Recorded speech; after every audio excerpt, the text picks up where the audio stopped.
impromptu fights around the hitching post and out in the middle of the road. The one exciting day of the week at the most exciting place in the neighborhood, the old country store. Now that's a fair description to the old-time country general store, wherever you find it. For a more detailed account of the Renfro Valley country store itself, listen to this musical description by the Farmer Sisters. Back in the good old days of yore, when life moved on at a slower pace, the old-time crossroads country store was always a neighborhood meeting place. Men sat around and cracked their jokes, ribbing each other on the sly, waiting around for the women folks to get whatever they came to buy. Down at the Renfro Valley store, folks all gather around the stove once more, have a lot of fun like we did before, down at the Renfro Valley store. Here's Mammy Hyde, who's always made the trip through sunshine, rain, or snow, to bring her butter and eggs to trade for sugar and coffee and calico. Here's Butch Clark and his sister Grace, the big round nickel they have to spend, brought enough candy in the good old days to spare a piece for its little friend. Down at the Renfro Valley store, folks all gather around the stove once more, have a lot of fun like we did before, down at the Renfro Valley store. The average old-time country store carried a little bit of everything. Not as many lines, maybe, as the modern drugstore, but quite a variety at that. They were a little short on music, however. Some of the bigger stores might keep an organ or two or a couple of guitars on hands, but generally they took orders for such items, which were slow movers, and sent for them as they'd been sold. Now, smaller items like harmonicas and fiddle and banjo strings they were not afraid to stock up on, and it wasn't unusual to see a shiny black accordion on display, carefully hung above, beyond the reach of inquisitive small boys.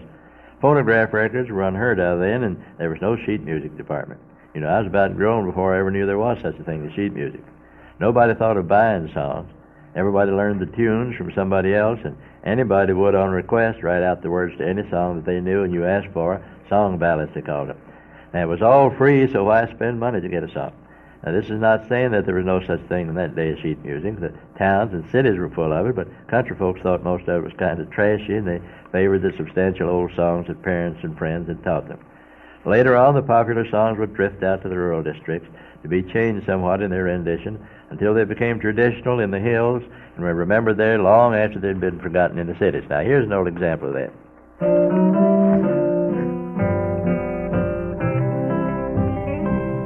She's only a bird in a gilded cage, a beautiful sight to see. You may think she's happy and free from care. She's not, though she seems to be. 'Tis sad when you think of her wasted life, for youth cannot mate with age. Her beauty was so foreign, no man's goal. She's a bird in a gilded cage.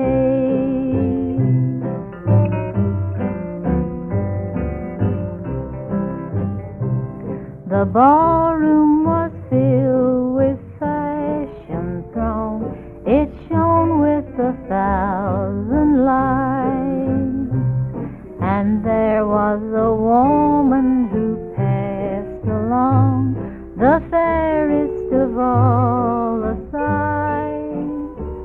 A girl to her lover then softly sighed, there's riches at her command. But she married for wealth, not for love, he cried, though she lives in a mansion grand. She's only a bird in a gilded cage, a beautiful sight to see. You may think she's happy and free from care. She's not, though she seems to be. 'Tis sad when you think of her wasted life, for you cannot mate with age. Her beauty was so for an old man's soul. She's a bird in a gilded cage.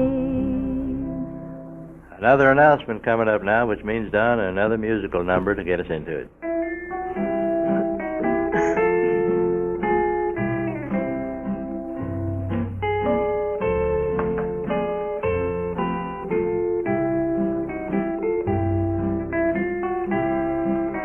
Folks, we want you to bear in mind that we're still looking for odd and unusual things in the way of horse-drawn vehicles. And we're still especially interested in anything connected with the stagecoach. We need lights, folding iron steps, a stagecoach horn, a treasure box, anything with Wells Fargo or Overland Stage Route printed on it, pistols or shotguns stamped Wells Fargo, and anything worn or carried by an actual stagecoach driver or the shotgun guard accompanying him. And in a more general way, we're looking for a real Conestoga wagon, too. Any horse or hand-drawn firefighting equipment and so forth.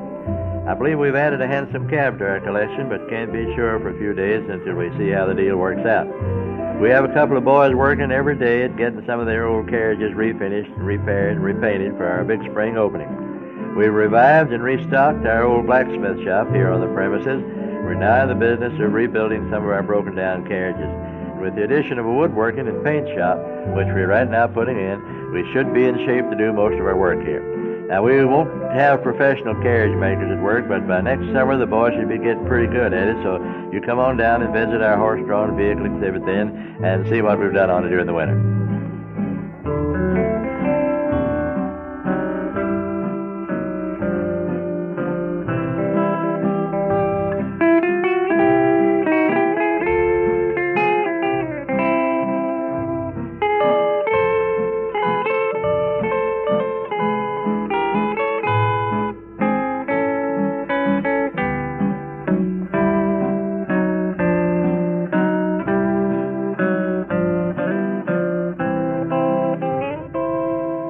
Today's special request number is for Ms. Willis Smith of Findlay, Ohio, on her 86th birthday, and the number was requested by Mrs. Paul L. Bowman.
Now in our audience this morning, we find Ms. Esther Harmon from Waterloo, Iowa. She's traveled the greatest distance to get here.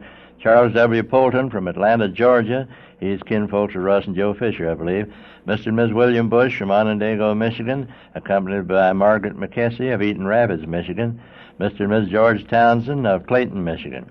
And Myrtle A. Connor of Argus, Indiana, is here with Hazel Almond from South Bend, Indiana. And also with us are Mr. and Ms. H.B. Woods of Jeffersontown, Kentucky. The Woods, remember, the folks who brought down so many truckloads of clothing and supplies for the folks in this and surrounding counties and attended our Christmas party. Our closing hymn now is for them. I need thee every hour, most gracious Lord. No tender voice like thine can thee support. I need thee, oh, I need thee. Every hour I need thee. Oh, bless me now, my Savior. I come to thee.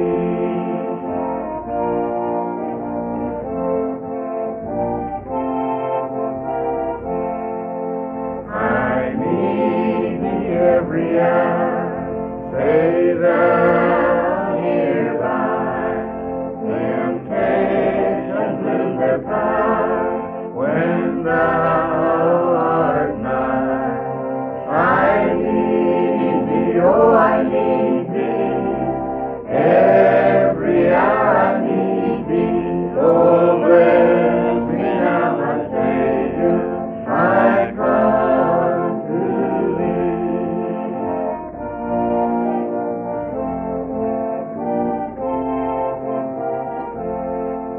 I need thee every hour, in joy or pain.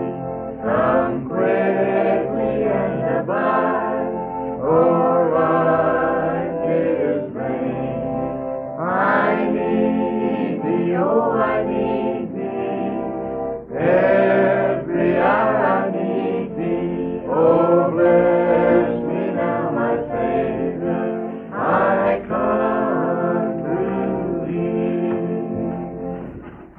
And so this morning we reached the end of the program again, folks. Our time is all gone. We hope you'll try to be with us again next Sunday for another Renfro Valley gathering. When